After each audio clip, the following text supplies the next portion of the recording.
जय हिंद दोस्तों। आर के मौर्य कॉमर्स क्लासेज में आपका स्वागत है। मैं राजकुमार मौर्य।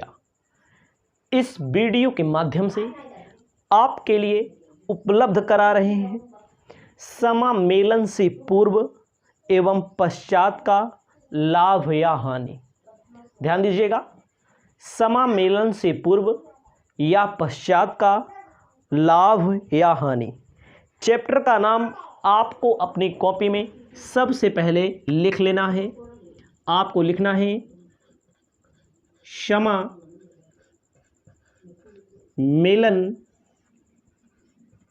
से पूर्व या पश्चात का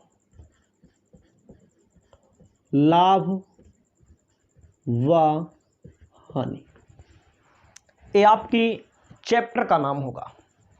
इंग्लिश में क्या कहते हैं? प्रॉफिट और loss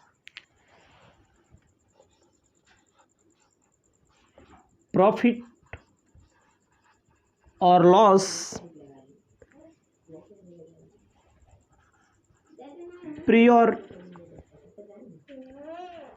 to and after incorporation,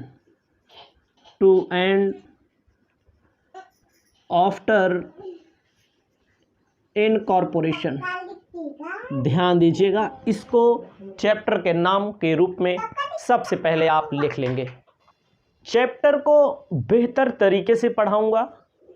जो भी स्टूडेंट हमारी इस वीडियो को देखेंगे उनको पूरा वीडियो देखना पड़ेगा।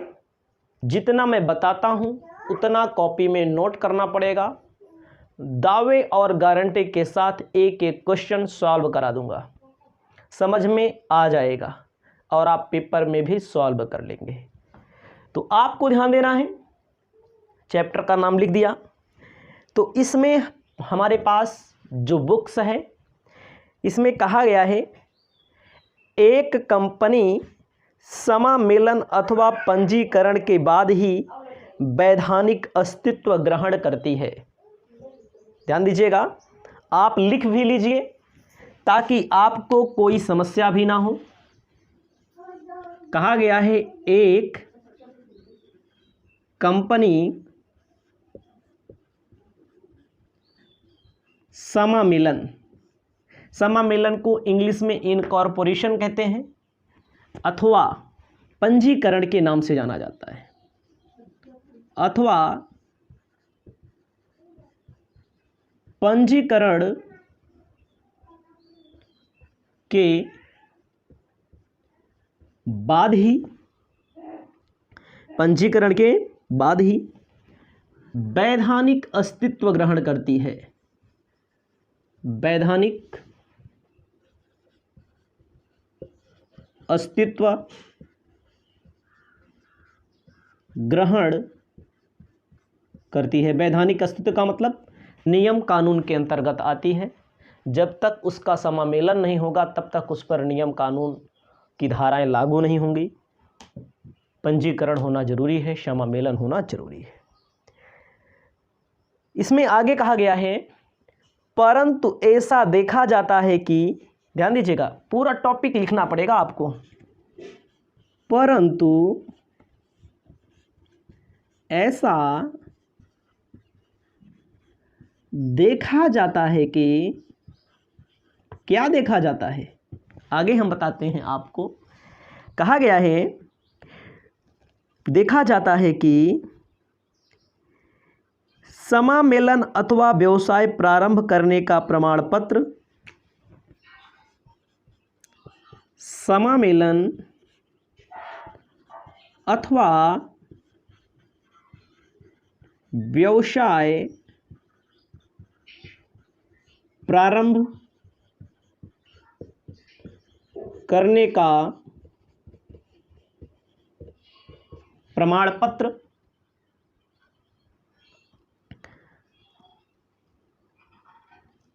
प्राप्त किए बिना, प्रमाण पत्र प्राप्त करने से पूर्व करने से पूर्व ही किसी चालू या विद्यमान ही किसी चालू या विद्यमान व्यवसाय को खरीद लेती है। ध्यान दीजिएगा, खरीद लेती है। समझिएगा हमारी बात को भाई, जब तक समामेलन नहीं होगा, जब तक पंजीकरण नहीं होगा, कंपनी वैधानिक अस्तित्व में नहीं आएगी। लेकिन कभी कभी आप देखेंगे समामेलन अथवा व्यवसाय प्रारंभ करने का प्रमाण पत्र किसी कंपनी को ना मिला रहे और कोई कंपनी किसी अन्य कंपनी को चालू स्थिति में या विद्यमान स्थिति में खरीद लेती है। ठीक है, क्या कर लेती है? खरीद लेती है। ध्यान दीजिएगा मैंने क्या लिखा है, फिर से एक बार, कंपनी समामेलन अथवा पंजीकरण के बाद ही वैधानिक अस्तित्व में आती है। देखा गया है समामेलन अथवा व्यवसाय प्रारंभ करने का प्रमाण पत्र प्राप्त करने से पूर्व ही किसी चालू या विद्यमान व्यवसाय को कंपनी खरीद लेती है। इससे किसी कंपनी को आप खरीद लेंगे और उसके बाद इन्होंने कहा है खरीदने के बाद प्रमाण पत्र प्राप्त किए बिना ही पत्र प्राप्त किए बिना ही व्यवसाय को चालू रखती है। व्यवसाय को चालू रखती है। पूरा चैप्टर पढ़ने के लिए पहले आपको इन सारी चीज़ों को अपनी कॉपी में लिख लेना है। एकदम आसान लैंग्वेज में लिखा गया है। इसीलिए भाई कोई कंपनी है समामेलन या पंजीकरण कराएगी अपना, तभी क्या हो पाएगा, तभी अस्तित्व में आएगी। जब अस्तित्व में आएगी वो बात सही है, लेकिन परंतु कहा गया है कि देखा जाता है समामेलन अथवा व्यवसाय प्रारंभ करने का प्रमाण पत्र प्राप्त करने से पहले ही किसी चालू या विद्यमान व्यवसाय को कंपनी खरीद लेती है और प्रमाण पत्र नहीं मिला है तब भी उसको अपना चलाती रहती है। ठीक है, तो आपको लिखना पड़ेगा आगे। पहले इसको लिखते चलिए, समझते चलिए। इतना लिख दिया है, आपको आगे क्या लिखना है? आगे लिखना है साधारणतः क्रय तिथि वह होती है जिस दिन विक्रेता के व्यवसाय का अंतिम चिट्ठा बनाया गया होता है। ध्यान दीजिएगा, लिखिए आगे, उसी के आगे लिखना है साधारणतया क्रय तिथि वह होती है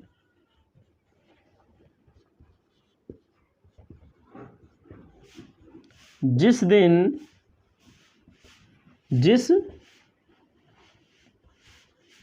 दिन विक्रेता द्वारा आर्थिक चिट्ठा, बैलेंस शीट, आर्थिक चिट्ठा बनाया गया होता है। याद रखिएगा, बनाया गया होता है। क्रय तिथि कौन होती है? जिस दिन विक्रेता द्वारा आर्थिक चिट्ठा बनाया गया होता है। उसके बाद आपको लिखना है व्यापार क्रय करने की तिथि से व्यापार क्रय करने की तिथि से, व्यापार क्रय करने की तिथि से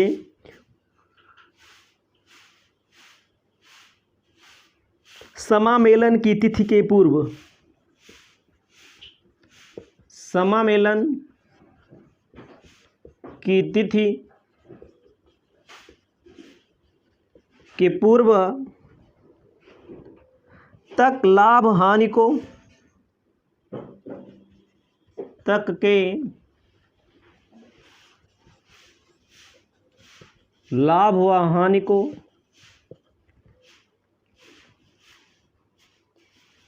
समामेलन से पूर्व का लाभ व हानि कहा जाता है। समामेलन के पूर्व का लाभ व हानि कहा जाता है। इसको अपनी कॉपी में लिख लीजिए सबसे पहले, ठीक है। अब आप समझिएगा थोड़ी देर के लिए, जो टॉपिक मैंने लिखवाया है जिनको अच्छे से पढ़ना है उनको लिखना पड़ेगा। समामेलन से पूर्व का मतलब, जैसे कोई कंपनी है, किसी अन्य कंपनी को खरीद ले या किसी कंपनी को हम लोग खरीद लें चालू कंडीशन में, तो समामेलन बाद में करवाते हैं, ठीक है। समामेलन क्या करवाते हैं? बाद में करवाते हैं। जब खरीदा गया, जब आर्थिक चिट्ठा विक्रेता कंपनी का बना हो, उसके बाद जब क्रय किया गया हो, ठीक है, क्या बोला गया? व्यापार क्रय करने की तिथि से समामेलन, क्रय पहले करेंगे, समामेलन बाद में करेंगे। इन दोनों के बीच में जो लाभ होगा, समामेलन से पूर्व का लाभ व हानि कहा जाता है। उसके बाद आपको लिखना है समामेलन के बाद कंपनी, समामेलन के बाद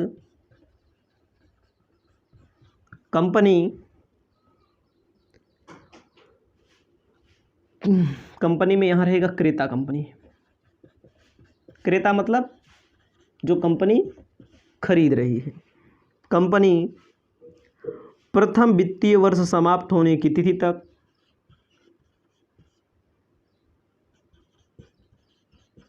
वित्तीय वर्ष समाप्त होने की तिथि तक के लाभ या हानि को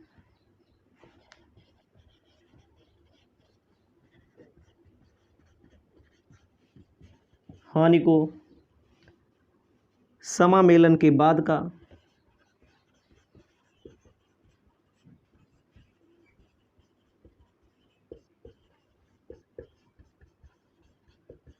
लाभ व हानि कहते हैं। देखो, इतना लिखने से स्पष्ट हो गया कि भाई क्रय करने की तिथि का लाभ व हानि समझिए। जैसे साधारणतया क्रय तिथि वह होती है जिस दिन विक्रेता कंपनी का आर्थिक चिट्ठा तैयार किया जाता है। व्यापार को क्रय करने की तिथि से समामेलन की तिथि के पूर्व की लाभ व हानि को समामेलन के पूर्व का लाभ व हानि कहा जाता है। जिस दिन खरीदेंगे और जब बाद में फिर समामेलन हो जाए।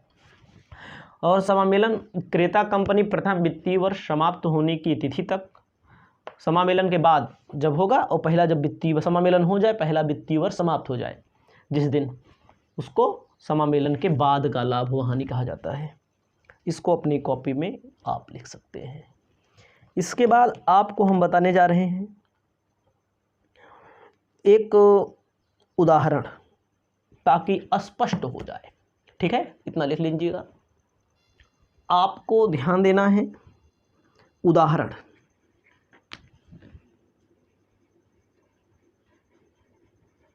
एग्जाम्पल आपको समझना है। कहा गया है क्रय तिथि, ऐसे लिखा गया है क्रय तिथि, किसी कंपनी को जब क्रय किया जाए, बोला गया है समामेलन की तिथि,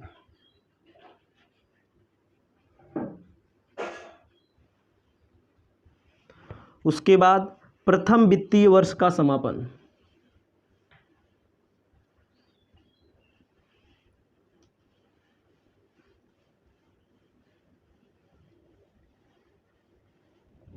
ठीक है। ध्यान दीजिएगा, कहा गया है जैसे इन्होंने खरीदा है पहला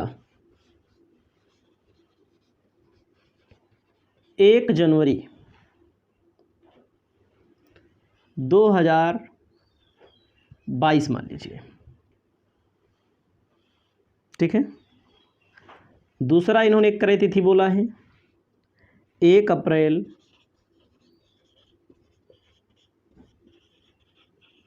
2022, थोड़ी देर के लिए समझिए। समामेलन करवा रहे हैं 1 मई 2022 को, और इसका समामेलन करवा रहे हैं 1 जुलाई 2022 को। ध्यान दीजिएगा, ये में रहेगा 4 महीना, ये में रहेगा 3 माह, जनवरी फरवरी मार्च अप्रैल, जनवरी फरवरी मार्च अप्रैल। यहाँ पर रहेगा कितना, अप्रैल मई जून, 3, मतलब यहाँ पर 3 महीना बाद समामेलन हो रहा है, यहाँ पर 4 महीना बाद समामेलन हो रहा है, यहाँ पर 3 महीना बाद समामेलन। ठीक है, 1 जनवरी को अगर कोई कंपनी खरीदेंगे तो 4 महीना बाद समामेलन हो रहा है, 1 अप्रैल को खरीदेंगे तो 3 महीना बाद हो रहा है, 1 जुलाई। ठीक है, प्रथम वित्तीय वर्ष का समापन। ठीक है, वित्तीय वर्ष का समापन, तो जैसे इन्होंने दिया है 31 दिसंबर 2019,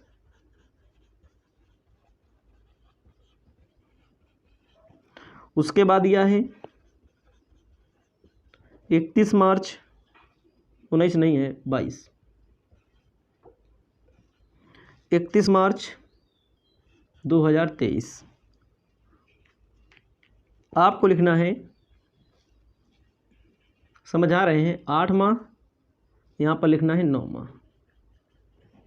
अब इसमें समामेलन से पूर्व का लाभ और समामेलन के बाद का लाभ किसे बोला जाएगा?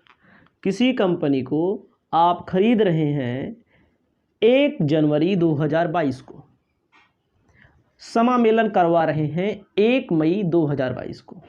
1 जनवरी 2022 को खरीदा गया किसी भी कंपनी को, और आप उसका रजिस्ट्रेशन, पंजीकरण जब वैधानिकता में आ जाए, वैधानिक अस्तित्व में आ जाए, तो कहने का मतलब समामेलन से पूर्व का 4 महीने का लाभ हुआ, चाहे लाभ हो चाहे हानि हो। समामेलन के बाद मान लीजिए 31 दिसंबर, 4 महीना इधर हुआ है, तो समामेलन की तिथि से वित्तीय वर्ष जो समापन होगा 8 महीना बाद का लाभ होगा। 4 महीना बाएं पक्ष में, मतलब कि पहले होगा समामेलन से पूर्व का, समामेलन के बाद का। अगर कोई कंपनी खरीदी जा रही है 1 अप्रैल 2022 को, 1 अप्रैल 2022 को, तो आपको ध्यान देना है समामेलन 1 जुलाई हो रहा है, तो समामेलन से पूर्व का लाभ 3 माह, 31 मार्च को वर्ष समाप्त हो जाएगा। इनका ये जो शुरू हो रहा है, समझिएगा, मान लीजिए 1 जनवरी से शुरू होता है, तब बताया गया है 31 दिसंबर को समाप्त होता है वर्ष, तब बताया गया है। 1 अप्रैल को शुरू होता है, तब बताया गया है, खरीदा है इन्होंने, समामेलन 1 जुलाई को हुआ, 1 जुलाई से पहले 3 महीना, 1 जुलाई के बाद 9 महीना। जय हिंद दोस्तों, आप पढ़ रहे हैं समामेलन से पूर्व अथवा पश्चात का लाभ या हानि चैप्टर। इसके पहले मैंने आपको आशय बताया, अर्थ बताया, तारीख के माध्यम से मैंने समझा दिया है। अब आपको अपनी कॉपी में हेडिंग डाल लेना है, निजी कंपनी की दशा में। निजी कंपनी की दशा में कब पूर्व का लाभ होता है, कब पश्चात का लाभ अथवा हानि होता है। तो आपको अपनी कॉपी में जब हेडिंग डाल लेना है तो लिखना है व्यापार प्रारंभ करने की तारीख से, लिखना है व्यापार प्रारंभ करने की तारीख से, यानी कि जिस दिन व्यापार प्रारंभ किया जाए। आपको ध्यान देना है, व्यापार प्रारंभ करने की तारीख से, जब से व्यापार प्रारंभ किया जाए, समामेलन प्रमाण पत्र प्राप्त करने की तिथि तक, समामेलन प्रमाण पत्र प्राप्त करने की तिथि तक, करने की तिथि तक के लाभ या हानि को, के लाभ या हानि को समामेलन के पूर्व का लाभ अथवा हानि कहते हैं। ध्यान दीजिएगा, समामेलन के पूर्व का लाभ या हानि कहते हैं। समझिए टॉपिक को, समामेलन प्रमाण पत्र प्राप्त करने की तिथि। समझिएगा, जैसे कोई व्यापार प्रारंभ किया जाए, व्यापार प्रारंभ करने की तिथि से समामेलन प्रमाण पत्र प्राप्त करने, समामेलन प्रमाण पत्र जब प्राप्त हो जाए उसके लाभ या हानि को समामेलन से पूर्व या हानि कहते हैं। मतलब व्यापार शुरू कर दें, प्रमाण पत्र बाद में मिले तो उसको पूर्व वाला कहते हैं। उसके बाद कहा गया है समामेलन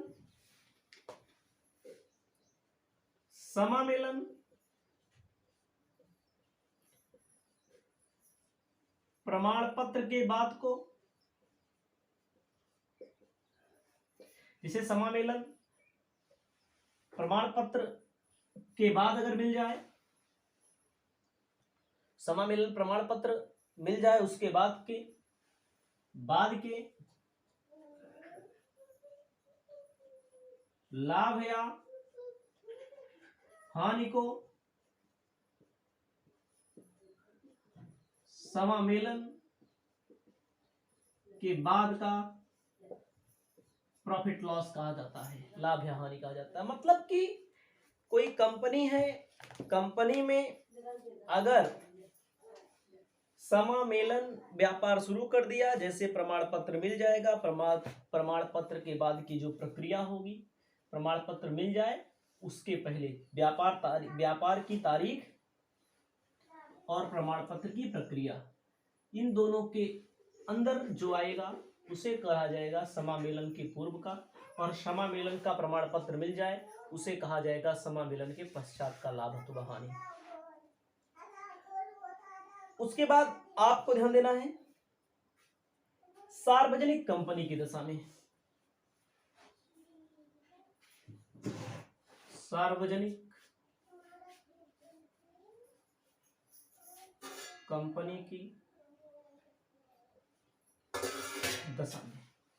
सार्वजनिक कंपनी का मतलब आप समझिए, व्यापार क्रय करने की तारीख से, लिखना है व्यापार क्रय करने की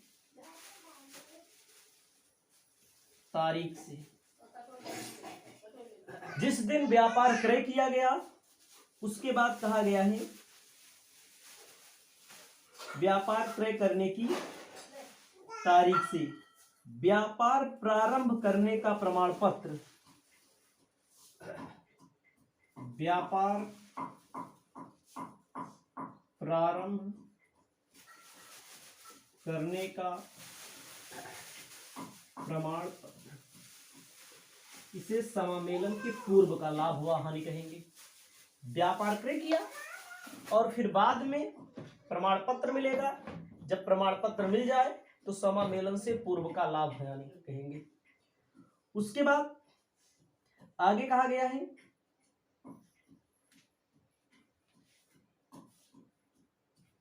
व्यापार प्रारंभ करने का प्रमाण पत्र, यहां समझिएगा, व्यापार प्रारंभ करने का प्रमाण पत्र अगर मिल जाए, व्यापार प्रारंभ करने का अगर प्रमाण पत्र मिल जाए और प्रथम वित्तीय वर्ष समाप्त, जैसे व्यापार प्रारंभ करने का प्रमाण पत्र आपको मिल गया और प्रथम वित्तीय वर्ष आपका समाप्त हो गया, तो उसे बाद का कहा जाएगा, पश्चात का कहा जाएगा। इसको अपनी कॉपी में आप लिख लीजिए। कहा गया है ध्यान रहे सार्वजनिक कंपनी की दशा में समामेलन की तिथि पर ध्यान नहीं दिया जाता।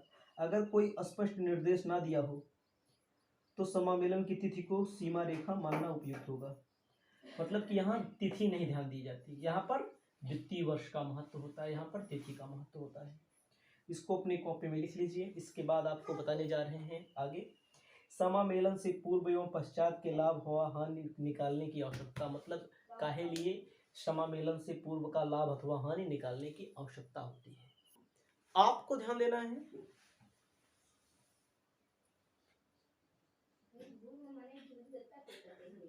आवश्यकता मतलब कि समामेलन से पूर्व एवं पश्चात के लाभ अथवा हानि को निकालने की आवश्यकता क्यों पड़ती है। सबसे पहले आपको लिखना है शुद्ध लाभ अथवा हानि का ज्ञान। पहला नंबर लिखना है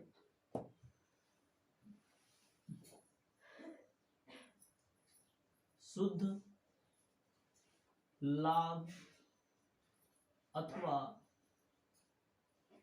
हानि का ज्ञान। इतना अच्छे से लिख लीजिए। मतलब कि जैसे कोई भी लाभ तो वैसे भी निकाला जा सकता है, लेकिन वहां पर शुद्धता नहीं रहती। अगर समामेलन से पूर्व एवं पश्चात सब कुछ निकाला जाएगा तो यहाँ पर शुद्धता रहती है। कहा गया है कि समामेलन के पूर्व व पश्चात के लाभ या हानि को विवरण तैयार करने से दोनों अलग अलग अवधियों का शुद्ध लाभ अथवा हानि ज्ञात हो जाता है। सर्वप्रथम सकल लाभ को कोई दो अवधियों की बिक्री का अनुपात में बांट दिया जाता है। मतलब कि जैसे दो होगा तो इसमें अनुपात होगा, एक पहले का एक बाद का, जैसे महीने के हिसाब से, समय के हिसाब से अनुपात में बांट दिया जाएगा। ठीक है, और ताकि अच्छा परिणाम निकले।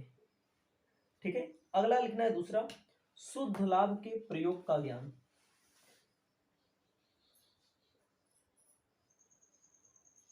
शुद्ध लाभ के प्रयोग का ज्ञान।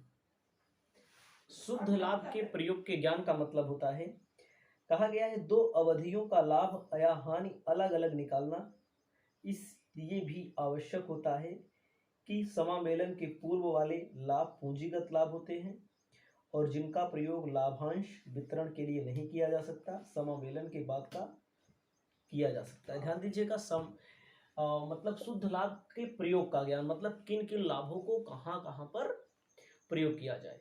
पूंजीगत लाभ ऐसा लाभ होता है जिसको बांटा नहीं जाता है, अंशधारियों के मध्य लाभांश के रूप में बांटा नहीं जाता है।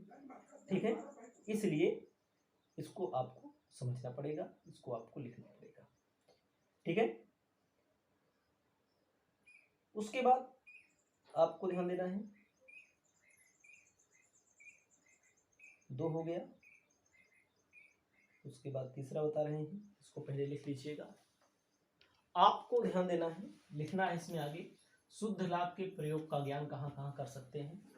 ठीक है, पहले वाला पूंजीगत होता है, उसका प्रयोग नहीं कर सकते हैं। कहाँ कहाँ कर सकते हैं, ध्यान दीजिएगा, फिर से समझ लीजिए, पूरा टॉपिक समझना बहुत जरूरी है। कहता है लाभांश के वितरण ये तो नहीं किया जा सकता, वो इसमें जो पूंजीगत लाभ होता है पहले का, उसका प्रयोग कहाँ किया जा सकता है, लाभांश के लिए नहीं किया जा सकता। पूंजीगत लाभ का प्रयोग मतलब कि इसका प्रयोग कहाँ कहाँ पर आप कर सकते हैं, इसको जानना जरूरी है। सबसे पहले पूंजीगत हानि अपलिखित करने के लिए लिखना है, पूंजीगत हानि अपलिखित करने के लिए कर सकते हैं। दूसरा नंबर, व्यापार में ख्याति के मूल्य को कम करने या समाप्त करने के लिए, व्यापार में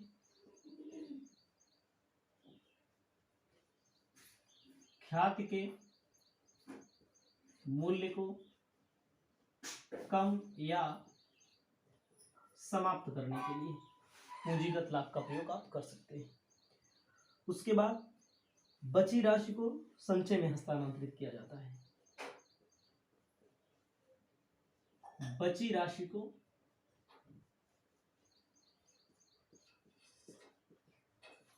संचय में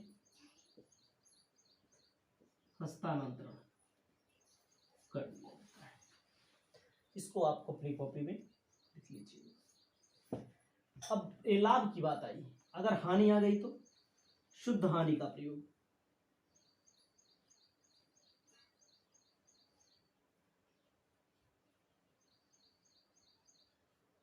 शुद्ध हानि के प्रयोग में कहता है यदि संस्था पुस्तकों में ख्याति विद्यमान हो, हानि की रकम से ख्याति कोई मूल्य को में जोड़ दिया जाता है, ख्याति बढ़ जाती है, शुद्ध हानि अपलिखित हो जाती है। मतलब कि ख्याति में जोड़ दिया जाएगा जिससे शुद्ध हानि कम हो जाएगी। ठीक है। दूसरा नंबर है, कहता है यदि कंपनी की पुस्तकों में ख्याति ना हो, हानि की रकम से ख्याति खाता खोला जाता है। अगर ख्याति होगी जोड़ दिया जाएगा, ख्याति ना हो तो क्या किया जाएगा, ख्याति खाता खोला जाएगा। तीसरा नंबर, व्यापार के क्रय से उत्पन्न पूंजी लाभ, व्यापार अगर कोई क्रय किया जाता है, क्रय से उत्पन्न जो होगा पूंजी लाभ, ठीक है, पूंजी लाभ शुद्ध हानि में डेबिट कर दिया जाएगा। ठीक है, डेबिट कर दिया जाएगा। उसके बाद आपको ध्यान देना है, कहता है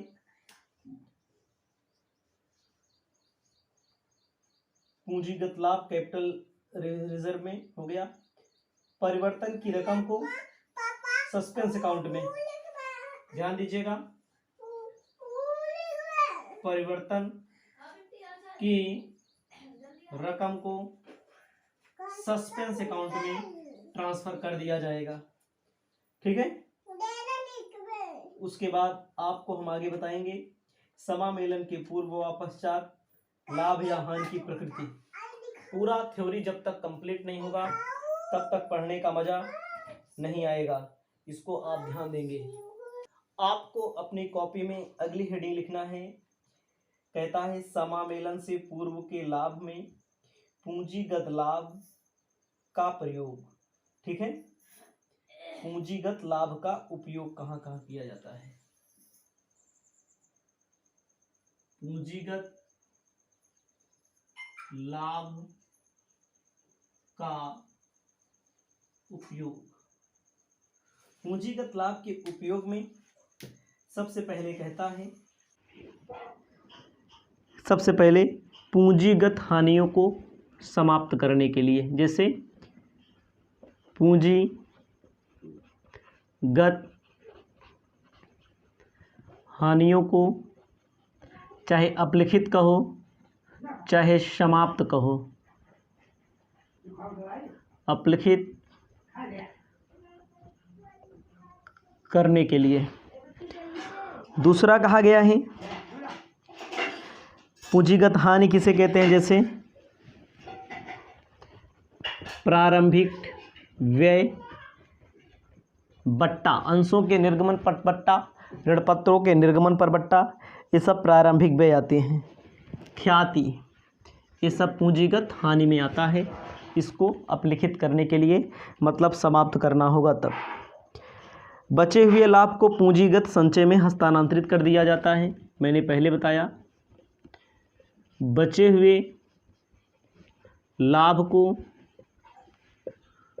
पूंजीगत संचय, ठीक है, में हस्तांतरित कर दिया जाता है, में हस्तांतरित कर दिया जाता है। और कहाँ दिखाया जाता है, बैलेंस शीट के दायित्व पक्ष में दिखाने का काम किया जाता है। अब आपको लिखना है तीसरा, लाभांश के वितरण के रूप में नहीं किया जा सकता। ध्यान दीजिएगा, इसी में लिख लीजिएगा, ये दूसरा हो गया। तीसरा, लाभांश के वितरण के रूप में प्रयोग नहीं किया जा सकता है। मतलब कि लाभांश के रूप में, लाभांश के वितरण के रूप में इसका प्रयोग नहीं कर सकते हैं। अब आपकी बात आती है समामेलन से पूर्व हानि, हानि का प्रयोग, हानि का उपयोग। हानि के उपयोग में आपको बताना चाहते हैं, हानि को ख्याति मानकर, हानि को ख्याति मानकर ख्याति खाते को डेबिट, हानि खाते को क्रेडिट। हानि को ख्याति मानकर डेबिट कर दिया जाता है, उसके बाद हानि को क्रेडिट कर दिया जाता है। समामेलन से पूर्व हानि को सस्पेंस अकाउंट में हस्तांतरित कर दिया जाता है। सस्पेंस अकाउंट में हस्तांतरित कर दिया जाता है। अगला है समामेलन के पश्चात का लाभ। समामेलन के पश्चात के लाभ में कहा गया है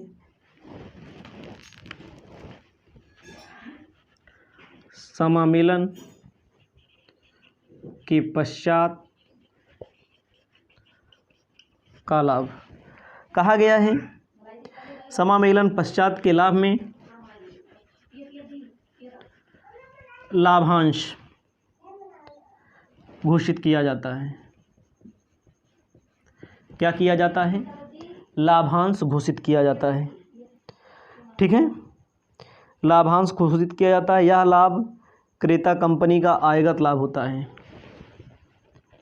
यह लाभ खरीदने वाली कंपनी का